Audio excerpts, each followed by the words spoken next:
मित्रांनो, DS maths अकॅडमीच्या YouTube चॅनलमध्ये आपलं स्वागत. आपण बघत आहोत इयत्ता 10वीचं अल्जेब्राचं पहिलं chapter linear equation in 2 variables. Practice set 1.1 solve the following simultaneous equations. त्यातलं दुसरं example x + 7y = 10, second 3x - 2y = 7. तर आपण सायमल्टेनियस इक्वेशन सॉल्व करताना सर्वात पहिले करतो नंबरिंग. तर दिलेल्या इक्वेशनला नंबरिंग करूया. Solution let x plus 7y = 10. Call this as equation number 1. 3x minus 2y = 7. Call this as equation number 2. Numbering करून घेतलं आपण दोन्ही इक्वेशनला. दुसरी महत्त्वाची स्टेप, आपल्याला yचा कोइफिशियंट किंवा xचा कोइफिशियंट सारखा करून त्याला कॅन्सल करायचं आहे.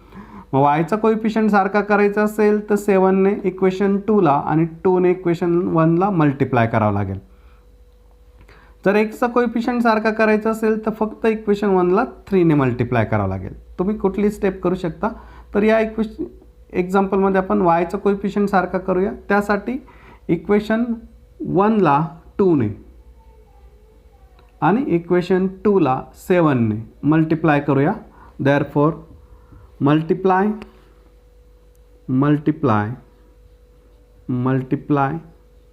equation 1 by 2 and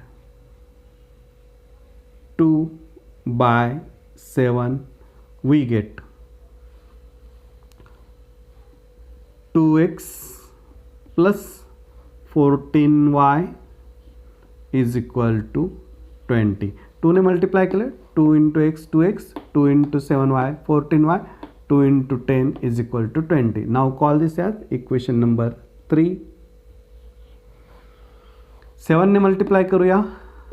7 × 21, 21x minus 14y = 49. Call this age equation number 4. या मल्टिप्लिकेशन नंतर आपल्याला काय दिसतं, yचा जो कोइफिशियंट आहे तो सारखा झालेला आहे. इथे आहे 14y, इथे आहे -14y. दोघांची साईन चेंज आहे. साईन चेंज असल्यावर आपण ॲडिशन करून त्यांना कॅन्सल करू शकतो. मग yचा कोइफिशियंट आणि yची टर्म कॅन्सल होईल. आपल्याला xची व्हॅल्यू मिळेल आणि xच्या व्हॅल्यूवरून आपल्याला 1 किंवा 2 वरून yची व्हॅल्यू मिळेल. तर आता आपण y कॅन्सल करण्यासाठी ॲडिशन करूया. नाव add equation 3 and 4. What we will get? 2x plus 14y = 20. 21x minus 14y = 49. Addition plus 14y minus 14y get cancel. 2 plus 21 = 23x = 20 plus 49, 9 as it is. 2 plus 4, 6. Therefore x = 23. इकडे जाऊन divide होतील 69ला.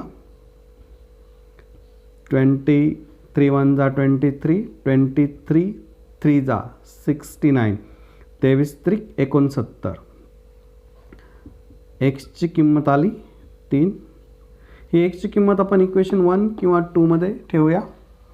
Therefore put x = 3 in equation 1, we get. जिथे x आहे तिथे आपण 3 लिहूया. Equation 1 मध्ये 3 + 7y = 10. Therefore 7y = 10 minus 3. 7y = 7. Therefore y = 7 upon 7. This 7 goes to that side and get divided. Therefore y = 1. Therefore required solution is therefore required solution is x comma y that is equal to 3, 1. या पद्धतीने आपण मिळवलं आहे equation example 2चं solution. खूप सोपं आहे विद्यार्थी मित्रांनो. काय केलं आहे यामध्ये स्टेप, आपण पहिले नंबरिंग करून घेतलं, त्यानंतर कोएफिशियंट सारखे केले. कोएफिशियंट सारखे करण्यासाठी आपण जे कॉन्स्टंट आहे त्यांची अदलाबदल करून मल्टिप्लाय करून घेतला. गुणाकार केल्यानंतर आपल्याला नवीन इक्वेशन्स मिळाले. यात वायचा कोएफिशियंट सारखा झाला आहे. सारखा झाल्यामुळे त्याला कॅन्सल करण्यासाठी आपण ॲडिशन केली. ॲडिशन केल्यावर वायचे कोएफिशियंट, वायची टर्म कॅन्सल झाली. एक 2x + 20x is equal to 23x, 69, x is equal to 3. एक्सची व्हॅल्यू इक्वेशन 1मध्ये पुट केली आणि त्यावरून आपल्याला मिळाली वायची व्हॅल्यू आणि मिळालं रिक्वायर्ड सोल्युशन. या पद्धतीने सॉल्व केलं आहे आपण दुसरं एक्झाम्पल.